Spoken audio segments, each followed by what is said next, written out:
Real ఎస్టేట్లో వచ్చేసి types of projects అంటారు సార్. కొన్నేమో స్క్వేర్ యార్డ్స్, కొన్నేమో స్క్వేర్ ఫీట్స్, ఇలా అవి జనరల్గా తెలియకపోవచ్చు కొంతమందికి. వాళ్ళకి మీరు చెప్పే ఆన్సర్ ఏంటి సార్? మీకు చాలా సింపుల్ చెప్తా. ఓకే, రియల్ ఎస్టేట్ అంటే పెద్ద ఏం లేదు ఇక్కడ, బ్రహ్మ విద్య కాదు, రాకెట్ సైన్స్ అంతకంటే కాదు. మీరు ల్యాండ్లో కొనేటప్పుడు ఫస్ట్ ఇంపార్టెంట్ ఏంటంటే ఎకరాలు ఉందనుకోండి, ఎకరాలుగా కొలుస్తారు ల్యాండ్ని. ఓకేనా? సో 1 ఎకర్ అంటే ఎన్ని వస్తుంది అంటే 40 గుంటలు వస్తుంది. ఓకే, తెలంగాణలో అయితే గుంట అంటారు దీన్ని. గుంట అంటే ఎంత అంటే 121 స్క్వేర్ యార్డ్స్. అదేందో కూడా నెక్స్ట్ చెప్తా. సో ఇలాగ డివైడ్ చేస్తారు. దీని తర్వాత నెక్స్ట్ వచ్చేసి మనకి ఏంటంటే కొంచెం ఏపీ సైడ్ కానీ లేదా తమిళనాడు సైడ్ కానీ చెన్నై సైడ్ కానీ అక్కడ ఎట్లా ఉంటారంటే సెంట్ అంటారు కొందరు. సెంట్ అంటే ఏం లేదు, 48 గజాలు వస్తుంది. మరి ఒక గజం అంటే ఎంత అంటే 9 SFT. SFT అంటే ఒక స్కేల్ ఉంటుంది కదా మనకి, 12 ఇంచెస్. అది ఒక ఫీట్ అది యాక్చువల్లీ. ఓకే, అది ఒక స్క్వేర్ లాగా ఈ బాక్స్ ఉంది కదా, ఇప్పుడు ఈ బాక్స్ కానీ ఉంది కదా, ఇలా బాక్స్ లాగా 9 పెడితే ఎంతైతే అవుతుందో అది ఒక స్క్వేర్ యార్డ్. ఓకే, ఒకటి ఉంటే స్క్వేర్ ఫీట్, స్క్వేర్ లాగా 4 ఉంటే ఎంత స్క్వేర్ ఫీట్ అయిపోయింది కదా. ఓకే, దీని తర్వాత ఇదే గనక ఇంకా 3 ఉంటాయి అంటే మొత్తం 9 స్క్వేర్ ఫీట్ అయింది అనుకోండి, 1 స్క్వేర్ యార్డ్ అది. ఓకే, అట్లా. సో 1 స్క్వేర్ యార్డ్ అయిన తర్వాత నెక్స్ట్ వచ్చేసి మనకి ఏముంది, ఇప్పుడు ఇందాక 121 స్క్వేర్ యార్డ్ అని చెప్పిన అది గుంట, అదే 48 అయితే సెంట్. ఇలాగా ఉంటది అనమాట. ఇది ల్యాండ్ ను కొలిచే పద్ధతి. ఓకే, అదే గనక మనం కన్స్ట్రక్షన్ వైపు వస్తే ఏంటంటే SFTలలో కొలుస్తారు దాన్ని, స్క్వేర్ ఫీట్లలో కొలుస్తారు. స్క్వేర్ ఫీట్ అంటే ఇప్పుడు ఇది ఫీట్ కదా, ఫీట్ ఇంటూ ఎన్ని స్క్వేర్ ఉంది ఇదంతా, ఈ రూమ్ అంతా, ఇదంతా స్క్వేర్ ఫీట్ కింద క్యాలిక్యులేట్ చేస్తారు. అపార్ట్మెంట్ లో గనక మనం కన్స్ట్రక్షన్ వైపు వెళ్తే అపార్ట్మెంట్ కానీ ఫ్లాట్స్ కానీ విల్లాస్ కానీ ఇవన్నీ కూడా ఏంటంటే ఫీట్లలో కొలుస్తారు. కట్టి ఉన్నదాన్ని మొత్తం అంతా ఫీట్లలో కొలుస్తారు. ల్యాండ్ ఎప్పుడు కూడా గజాలలో కానీ లేదా మనకి ఎకరాలలో కొలుస్తారు అనమాట. ఇది డిఫరెన్స్, ఇది మేజర్ డిఫరెన్స్ అనమాట రెండింటికి. దీంట్లో పెద్ద సైన్స్ ఏం లేదు.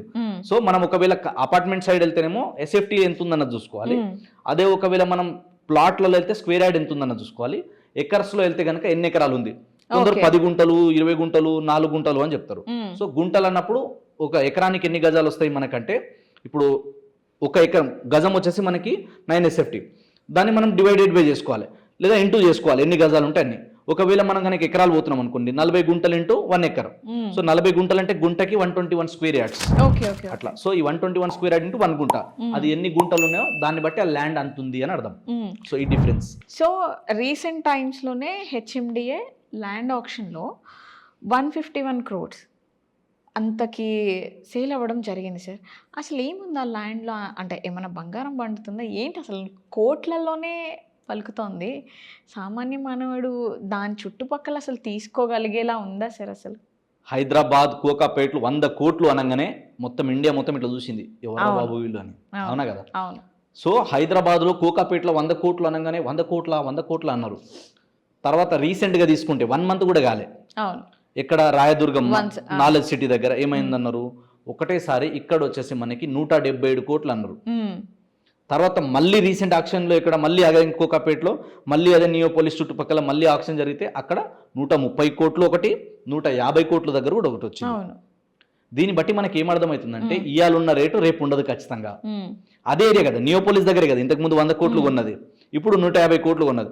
అంటే ఇంతకుముందు కొన్న వ్యక్తి ఆయన అడ్వాన్స్గా మంచి పని చేసిండా లేదా 100 కోట్లు కొని? ఇప్పుడు ఈయనకు ఆ లెక్క ప్రకారం తీసుకున్న 50 కోట్లు 30 కోట్లు ప్రాఫిట్లో ఉన్నట్టే కదా. అవును. సో ఇది beauty of real estate. So అక్కడ ఏముంది అంటే అక్కడ ఎవరు వస్తున్నారన్న చూడాలి.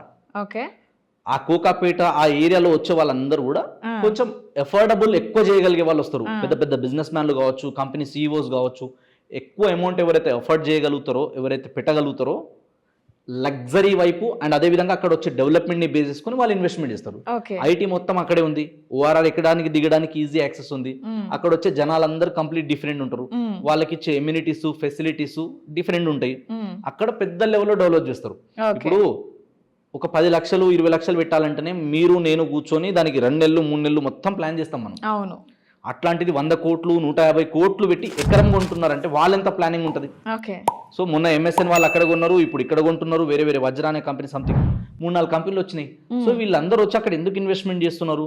అదే డబ్బులు ఈడ 100 కోట్లు పెడితే సిటీ అవుట్స్ కట్ట పోతే 200 ఎకరాలు వస్తాయి, 300 ఎకరాలు కొనొచ్చు ఇంకొంచెం ముందు పోతే.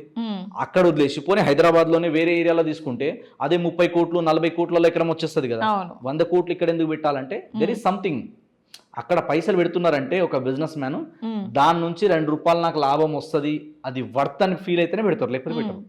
కాబట్టి మనం కూడా గ్రో అవ్వాలంటే నెక్స్ట్ ఇట్లాంటి బూమింగ్ ఏరియాస్ ఎక్కడ ఉన్నాయో అక్కడ వెళ్ళి కొనాలి. సామాన్య ప్రజలు నెలకు 30,000, 50,000, ₹1,00,000 సంపాదించేటోళ్ళు అక్కడ కొనలేరు. కాబట్టి ఆ స్టేజ్ దాటిపోయింది. కోకాపేట, హైదరాబాద్లో కొన్ని ఏరియాస్ దాటిపోయినాయి. కాబట్టి అలాంటి నెక్స్ట్ ఎమర్జింగ్ ఏరియాస్ ఎక్కడ ఉన్నాయో అక్కడ వెళ్ళి కొనాలి. ఓకే.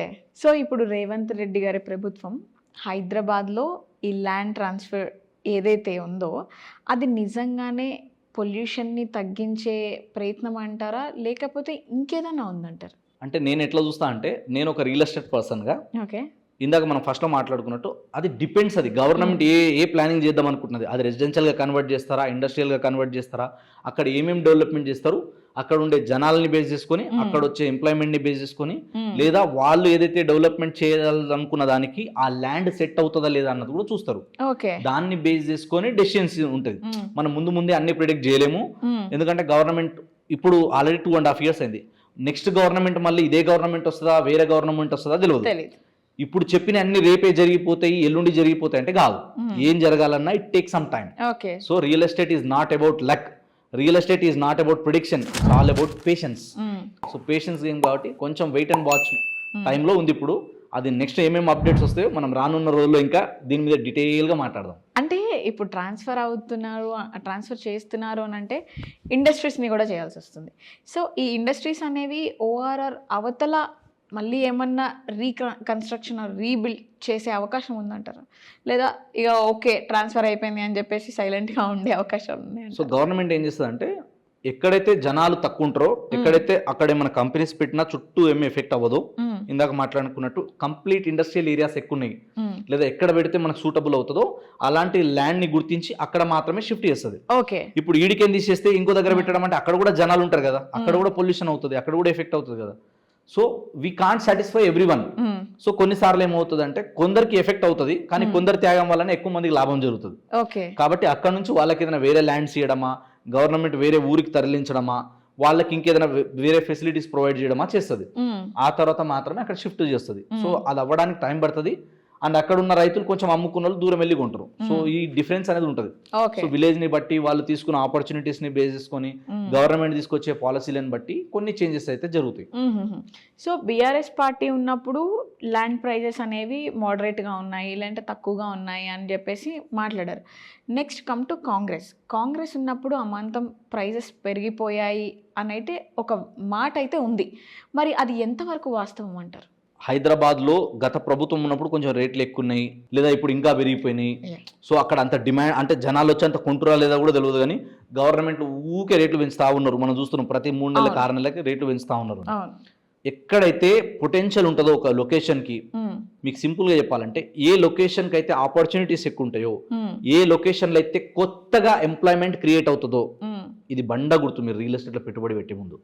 ఎక్కడైతే కొత్త జాబ్ క్రియేషన్ జరుగుతుందో, ఎక్కడైతే కొత్త ఇన్ఫ్రాస్ట్రక్చర్ వస్తుందో, ఎక్కడైతే గవర్నమెంట్ సపోర్ట్ ఉంటుందో ఆ ఏరియాలో తొందరగా గ్రో అవుతుంది. ఓకే. సో ఇప్పుడు హైదరాబాద్ అనేది ఇందాక మాట్లాడుకున్నట్టు ఓఆర్ఆర్కి దగ్గర ఉన్నాయి కాబట్టి ఈ లొకేషన్లో ఆటోమేటిక్ డిమాండ్ పెరిగిపోయింది, ఆటోమేటిక్ ఇక్కడ బాగా బూమ్ వచ్చింది. నెక్స్ట్ ఇలాగా డెవలప్ అయ్యే ఏరియాస్ ఎక్కడ ఉన్నాయో అక్కడ వెళ్ళి ఇన్వెస్ట్మెంట్ చేసుకోవాలి మనం, వేరే ఆప్షన్ ఉండదు మనకి. అక్కడ వెళ్ళి ప్రాపర్టీలు కొనాలి, ఎందుకంటే ఈ ఏరియా ఆల్రెడీ భూమ్ లో ఉంది, ఇక్కడ డిమాండ్ ఎక్కువ ఉంది కాబట్టి ఖచ్చితంగా రేట్లు అనేది పెరుగుతాయి.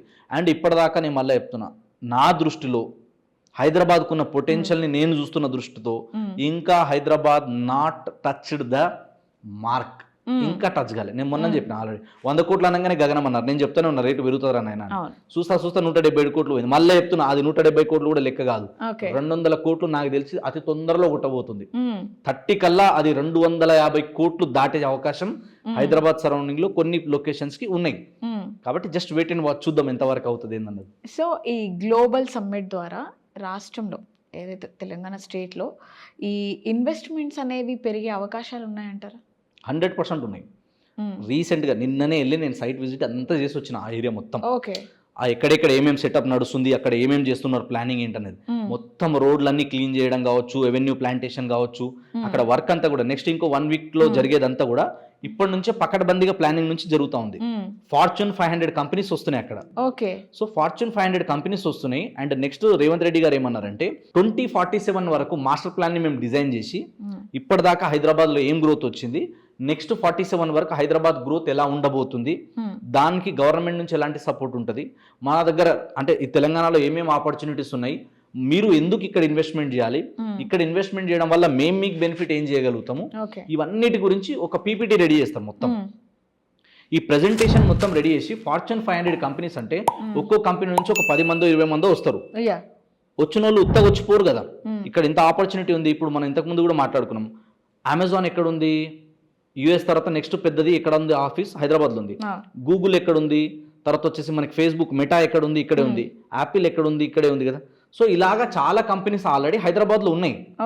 సో వీళ్ళు ఆల్రెడీ బిగ్ ప్లేయర్స్ మార్కెట్లో, వీళ్ళు పెద్ద ప్లేయర్స్ ఆల్రెడీ. సో ఇక్కడ ఎక్కడైతే పెద్ద ప్లేయర్స్ ఉంటారో ఆటోమేటిక్గా అక్కడ కొంచెం mid level players, small players కూడా వస్తారు ఆటోమేటిక్గా. సో ఇప్పుడు నెక్స్ట్ ఏరియా అంతా ఇక్కడ బూమింగ్ చేయబోతున్నాం, ఇక్కడ వచ్చే ఇన్ఫ్రాస్ట్రక్చర్ ఎలా ఉంటుంది, ఇక్కడ నెక్స్ట్ 10-20 yearsలో ఈ విధంగా డెవలప్ అయ్యే పొటెన్షియల్ ఉంది అన్నప్పుడు వచ్చిన వాళ్ళందరూ అక్కడనే కావచ్చు, వాళ్ళకి ఏదైతే కంపెనీస్ కావచ్చు, ఇండస్ట్రీస్ కావచ్చు, వాళ్ళకు బిజినెస్ ఏదైతే సెటప్ అవుతుందో అది ఆ ఏరియాలో పెడితే ఆ ఏరియాలో పెడతారు. కొందరు ఆ ఫ్యూచర్ సిటీ వద్దనుకుంటే వేరే ఏరియాలో పెట్టుకుంటారు. కానీ తెలంగాణ మొత్తానికి ఇక్కడ ఇండస్ట్రీస్ రావడానికి, కంపెనీస్ రావడానికి అయితే ఛాన్సెస్ ఉన్నాయి. ఎందుకంటే గవర్నమెంటే కొన్ని కోట్ల రూపాయలు ఖర్చు పెట్టి ఇవన్నీ చేస్తుందంటే ఎందుకు, ఎప్పుడైతే బయట నుంచి ఇన్వెస్ట్మెంట్స్ వస్తాయో అప్పుడు ఈ ఏరియా బాగా డెవలప్ అవుతుంది, కొత్తగా ఎంప్లాయ్మెంట్ క్రియేషన్ జరుగుతుంది. సో ఆటోమేటిక్ ఎంప్లాయ్మెంట్ క్రియేషన్ జరిగినప్పుడు ఏమవుతుంది, సరౌండింగ్ రెసిడెన్షియల్ మార్కెట్ పెరిగిపోతుంది, ల్యాండ్ వాల్యూస్ పెరిగిపోతాయి. కాబట్టి దీన్ని బేస్ చేసుకుని సరౌండింగ్ ఉన్న ఏరియాస్కి మంచి డిమాండ్ రావడానికి ఛాన్స్ ఉంది. అండ్ ఇంకొక విషయం ఏంటంటే ఇప్పుడు ఇది జరిగిన తర్వాత ఆల్రెడీ జరగక ముందే వర్క్ నడుస్తుంది కదా, దాన్ని చూపించుకొని చాలా ప్రాజెక్టులో ప్రైజెస్ పెంచేస్తారు. రైతులు కూడా ప్రైజెస్ ఎక్కువ చెప్తున్నారు. ఎందుకు, ఇంత పెద్ద ఫ్యూచర్ సిటీ ఇక్కడే కడుతున్నారు, ఇంత పెద్ద డెవలప్మెంట్ ఇక్కడికే రాబోతుంది అని. సో ఇక్కడ కూడా మనం చూసుకోవాలి ఏంటంటే ఎర్లీ మూవర్స్ ఎవరైతే ఉంటారో, ఎర్లీగా ఎవరైతే ఇన్వెస్ట్మెంట్ చేసుకుంటారో వాళ్ళకి ఆపర్చునిటీస్ ఎక్కువ ఉన్నాయి. ఇంకా కిందికి వస్తారు, కొందరు కామెంట్లలో వస్తారు, రేపు ఈ గవర్నమెంట్ రాకపోతే పొరపాటున వేరే గవర్నమెంట్ వస్తే అప్పుడు ఏంది పరిస్థితి. ఇప్పుడు ఒక విషయం గుర్తుపెట్టుకోవాలి, ఇవేం చాక్లెట్లు కావు, బిస్కెట్లు కావు. ఇట్లా కొన్నాం, ఇంట్రెస్ట్ లేదంటే ఇట్లా పక్క జరిగే ఇంకో దగ్గర కొందాం అననిక కాదు. కొన్ని వేల ఎకరాల ల్యాండ్ గవర్నమెంట్ దగ్గర ఉంది, క్లియర్ చేసి ఆల్రెడీ తీసుకొని పెట్టుకున్నారు. ఇక్కడ ఈ ల్యాండ్ని ఎవరు వేస్ట్ చేయరు. ఇందాకనే మాట్లాడుకున్నాం, ల్యాండ్ ఇప్పుడు ఆక్షన్ ఇస్తుంది కదా, ఎవరు భూమి ఆక్షన్ ఇస్తుంది, గవర్నమెంట్, ప్రైవేట్ దా గవర్నమెంట్ అంటే గవర్నమెంట్ దగ్గర భూమి ఉంది కాబట్టి అమ్ముతుంది కదా. సో రేపు కూడా గవర్నమెంట్కి ఏదైనా అవసరం వచ్చినప్పుడు, ఏదైనా డెవలప్మెంట్ చేయాలన్నా, ఇంకేదైనా చేయాలన్నా, రైతుల దగ్గర నుంచి ల్యాండ్లన్నీ ఎవరు కొన్నారు, ప్రైవేట్ కంపెనీస్ కొన్నాయా, గవర్నమెంట్ కొన్నదా, గవర్నమెంటే కదా ఉన్నది. సో గవర్నమెంట్ దగ్గర ల్యాండ్ ఉన్నప్పుడు ఈ ల్యాండ్ని ఏదో ఒకటి డెవలప్ చేయాలనుకుంటుంది. కానీ ఈ ల్యాండ్ ఇక్కడ వద్దులే, ఇంకో 200 కిలోమీటర్లు అవుతా పోదాం, 300 కిలోమీటర్లు అవుతా పోదాం అట్లా అనుకోరు. ల్యాండ్ పుల్లింగ్ చేయడం, ల్యాండ్ అక్వైర్ చేయడం అన్నది one of the biggest challenge. So మామూలు విషయం కాదు, కొన్ని వేల ఎకరాల ల్యాండ్ మనం ప్రొక్యూర్ చేసుకోవాలంటే. సో అంత ల్యాండ్ గవర్నమెంట్ దగ్గర ఉన్నప్పుడు ఒకవేళ రేపు కాంగ్రెస్ గవర్నమెంట్ పోయి మళ్ళీ బీఆర్ఎస్ వచ్చినా, బీజేపీ వచ్చినా ఏదో ఒక డెవలప్మెంట్ అయితే చేస్తారా. అందుకే నేను ఏం చెప్తా అంటే, రేపు పొద్దుగల విరిగిపోతుంది, ఎల్లుండి విరిగిపోతుంది అని సంజయ్ నాయక్ ఏ రోజు కూడా చెప్పడు. ఎక్కడ ఇన్వెస్ట్మెంట్ చేసినా నేను చెప్తా, కొన్ని పారామీటర్ని చెక్ చేసుకొని 10 సంవత్సరాల మైండ్లో పెట్టుకోండి. 10 సంవత్సరాలు, 20 సంవత్సరాలు, 30 సంవత్సరాలు రియల్ ఎస్టేట్లో పెట్టుబడి పెట్టిన వాళ్ళు లాస్ అవ్వలే. కానీ 2 ఏళ్ళ డబల్ అవుతుంది, 3 ఏళ్ళ డబల్ అవుతుంది అన్న లాస్ అయ్యారు.